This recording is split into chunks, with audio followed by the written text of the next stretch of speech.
네, 안녕하세요. 생존게임 마스터 최환입니다. 자, 오늘은요, 제가 인스타그램에도 말씀을 드렸었는데, 신혼부부 전세자금 대출 종결 영상을 한번 찍어볼까 합니다. 여러분, 보통 이제 집을 구매해서 가시는 경우도 있지만, 결혼을 하시면 일반적으로는 이제 전세로 들어가시는 경우가 되게 많으세요. 그렇기 때문에 은행에 오셔서 전세자금 대출을 많이 상담하시는데, 전세자금 대출도 한 개가 아니라요, 정말 여러 개가 있거든요. 이게 어떻게 보면 내 조건에 맞는 거를 잘 선택하면, 오히려 더 저렴하게, 그리고 한도도 많이 전세 대출을 받아서 좋은 집으로 이사를 가실 수 있어요. 근데 만약 내가 이 대출 상품을 안 알아보고 들어간다, 그러면 비싼 금리로 한도도 적게 들어가는 경우가 생길 수 있기 때문에, 만약 신혼부부나 만약 내 집을 마련하기 위해서 전세 대출을 알아보고 계시다면 이 종결 영상을 통해서 보신다면 아주 이해가 좋으실 거라고 생각이 됩니다. 자, 시작하겠습니다. 자, 먼저 전세자금 대출부터 생각을 해보자고요. 전세자금 대출 뭡니까? 여러분들이 전세보증금이 만약 1억이다 라고 하면 일반적으로 전세보증금의 80%까지, 뭐 1억이면 8천이겠죠? 8천만 원까지 대출을 해주는 거를 전세자금 대출이라고 하죠. 근데 80%라고 한다고 해서 80% 한도가 다 나오는 거냐? 또 그건 아닐 수가 있습니다. 자신의 소득 상황이나 신용도에 따라서 대출이 나올 때도 있고 안 나올 때도 있어요. 그럼 이 한도가 사실 포인트거든요. 한도와 금리가 대출에선 가장 중요하니까요. 이런 것들을 제가 좀 하나하나 살펴보면서 말씀드리도록 하겠습니다. 자, 먼저 전세대출은요. 첫 번째, 은행 재원으로 만들어진 전세대출 상품. 한마디로 은행 돈으로 만든 거죠. 또 하나는 정부의 기금으로 만들어진 기금 상품이 있습니다. 우리가 알고 있는 조금 저렴하다라는 대출들은 모두 이 기금 재원으로 마련된 정부에서 만든 전세자금 대출이라는 걸 인지한 다음에 가야 됩니다. 자, 그럼 하나하나 좀 알아보도록 하겠습니다. 먼저 신혼부부 전용 전세자금 대출입니다. 내가 신혼부부라면 이 대출 안 받으면 손해일 정도예요. 자, 그럼 대출 조건은 뭐냐? 먼저 주택임대차 계약을 체결하고 보증금 5% 이상 지불했어야 됩니다. 일반적으로 계약금을 넣으면요 5%에서 10% 정도 넣기 때문에 이 부분은 크게 문제가 없으실 거예요. 두 번째는 세대원 전원이 무주택이어야 됩니다. 세대원의 정의부터 조금 가지고 들어가야 돼요. 세대주라는 걸 알고 있어야지 여러분들이 청약을 하든 집을 사든 정확히 인지를 할 수 있습니다. 간단하게 말하면 주민등록등본을 뗐을 때 세대주에 내 이름이 들어와 있냐, 첫 번째 내 이름이 올라가 있냐, 이게 중요합니다. 지금 아마 가족분들이랑 사시는 분들은 아마 부모님 밑에 내가 세대원으로 등록돼 있겠죠.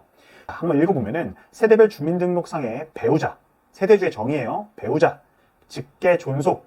자, 직계 존속은 나의 부모님들을 말하는 겁니다. 또는 직계 비속이라고 한다면 나의 자녀들을 말하는 겁니다. 그래서 직계 존비속이라고 해요. 직계. 세대원으로 이루어진 세대의 세대주다. 이 사람들로 이루어진 세대의 세대주다. 그럼 형제와 자매는 세대원 관계가 아니라는 겁니다. 즉, 만약 형제나 자매가 주택을 보유하고 있다, 이거는 어차피 나의 주택수에는 미포함되는 거예요. 별개의 세대로 본다는 거죠. 그래서 형제와 자매가 집을 가지고 있다고 하더라도 크게 걱정할 거 없다. 하지만 그 주민등록 등본상에 만약 나의 부모님이나 혹은 나의 배우자 그리고 나의 아들, 딸들이 집을 가지고 있다면 그거는 무주택 세대주가 아니다 라고 인지를 해주시면 됩니다.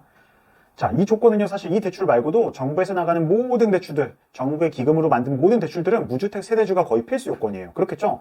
정부의 자원으로 이렇게 전세자금 대출을, 정부의 자금으로 전세자금 대출을 내주기 때문에 이미 주택을 보유하신 분들은 내 집 마련을 한 거잖아요. 살든 안 살든. 그렇기 때문에 일반적으로 정부의 재원으로 전세 대출을 해주지 않습니다. 그렇기 때문에 무주택이어야 된다라는 거는 꼭 인지하고 가시면 좋을 것 같습니다.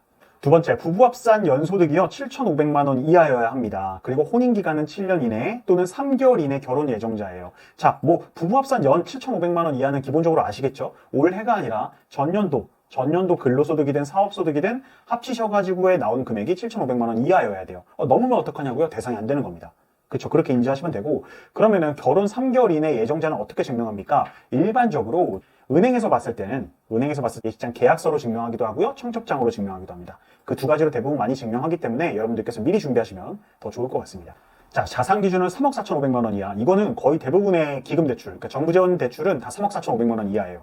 아마 이 전세자금 대출을 가지고 계신 분들 중에서 이거 조금 턱걸이에 계시는 분들도 계시겠죠? 현금이나 부동산 자산 이런 것들 다 포함해서 말하는 거니까요. 이 부분은 좀 인지를 해주셔야 되고, 이제 혼인을 하시니까 양쪽의 자산 각각이 아닙니다. 합쳐서 3억 4,500만 원 이하여야 된다라는 점도 인지해 주시면 좋을 것 같습니다. 그리고 대출이 되는 대상주택 또한 전용면적 85제곱 이하예요.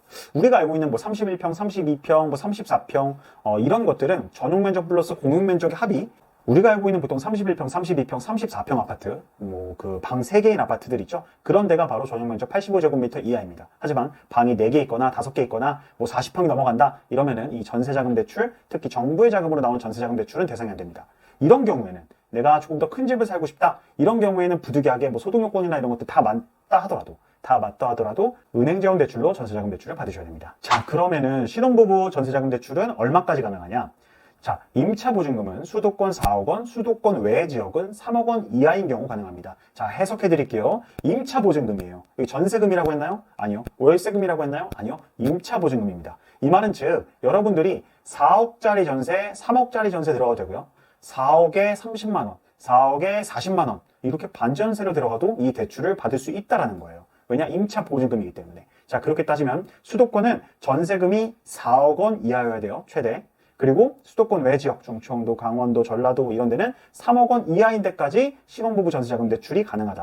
그러니까 전세 보증금이 4억이다. 에서 대출은 얼마 해주는 거냐? 대출 한도는 최대, 수도권은 3억, 수도권 외 지역은 2억입니다. 그러면은 자, 해석해 볼까요? 최소한 너네 돈 1억은 있으면 그거에 맞춰가지고 대출 다 해줄게 라는 개념이에요. 이해되셨죠? 그럼 양쪽에서 5천, 5천씩 준비해가지고 집을 마련할 수 있다라는 개념으로도 이해할 수 있을 것 같습니다. 정리하면 4억 원짜리 집에 들어가는데 대출을 할 수 있는 최대 한도는 3억 원이다. 로 인지해 주시면 됩니다. 대부분 4억 원짜리 보증금이면 80% 해주니까 84, 32, 3억 2천만 원을 대출해 주는 거 아니냐라고 생각하시는데 그 캡이 3억 원이다 라고 인지해 주시고 진행해 주시면 되겠습니다.